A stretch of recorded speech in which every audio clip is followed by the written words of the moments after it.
Hello and welcome to another update video about Bitcoin. So we take a look at the Bitcoin chart here on the short time frame just now, because not too much happened since the last update. Just wanted to emphasize again that obviously today market is waiting for the interest rate decision. It seems likely at the moment, and it seems expected by market participants, that there is not going to be an interest rate increase.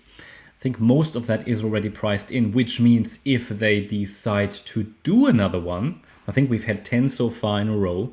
If we get one more, that would rather be unexpected, because the FedWatch tool, the CME FedWatch tool, don't know if you're aware of it, but it currently shows, and let me just update it. I think it's out of date. Just a sec, let me just refresh that. It shows 98.8% probability for no interest rate increase. Now, that means that probabilities are significant for no increase, which means, on the other hand, that most of that is likely priced in my opinion, which again means that if they still decide to do another increase and carry on with the tightening, then that could lead to quite a bit of a bearish reaction in the market. So it's going to be interesting. I wouldn't take any of the price action that we're going to see in the first hour or two after the statement too seriously, because it most likely is just short-term volatility. Again, I'm unsure as to how much volatility we see today. It all seems a bit quiet out there at the moment, right? That is typical for a correction like this one, this wave 2 correction in which we are here. Volume is typically very low. I see it also in the views. People switch off, people are bored, and I don't blame anyone. It is a really, really boring market at the moment. Nevertheless, as soon as it turns around to the upside, it should give us a nice third wave rally, and that can go very, very fast. But for now, at the moment, I don't have any indication that it is turning around at the moment. So at the moment, price action to the downside is still expected, so further lows. Also the last move up that started on the 10th of June, this sort of swing low here on the 10th of June, the move to the upside has also just been corrective, so we cannot say that in any way we've had an impulse. And also the Fibonacci time tool, a lot of people like to know about this one. It is a tool that typically doesn't work. It's very unreliable. Elliott Wave is a price-based method. It is not so much time-based. So any attempts working with time-based fibs, it's typically very chaotic. It also doesn't help you really with risk to reward. It's a bit of a crystal ball thing that if it works, it looks amazing, but most often you don't really see any reactions. I mean, here we had a bit of a reaction at the 1.618 extension, but to the downside, okay? So it was not like, okay, the correction was finished and we go up here.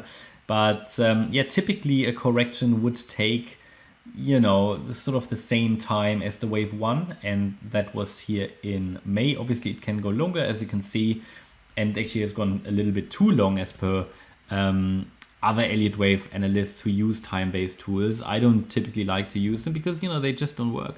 They often don't work. Again, they can do, but it's more like it's more coincidence. So that's why I've never really used them. And also there isn't really much literature on it. And also the findings, they haven't really been in any way reliable. Okay, so I just wanted to show that because people sometimes ask me for a fib time-based tool. The 2.618 extension, for example, was here on Friday. Now, what happened on Friday? Friday we had a bit of or Friday to Saturday we had a bit of a sell-off, but really not much happened. It wasn't that the correction was finished or anything. So yeah, let's see. I mean, I'll take that out. That's why I just don't use it very often. It's we're working with risk to reward to risk, and we work with the fibs, and that's all we need. Okay. Otherwise, you also introduce too many random variables into the analysis, and that should be avoided. Okay. So still waiting for the daily RSI to come down a little lower, because on the daily chart, let me go open the daily. On the daily, if I look at the RSI, the relative strength index, we're still fairly high. I mean, we're not high, but we're a little too high for a sustained or significant low, as it has been done before with all these red circles.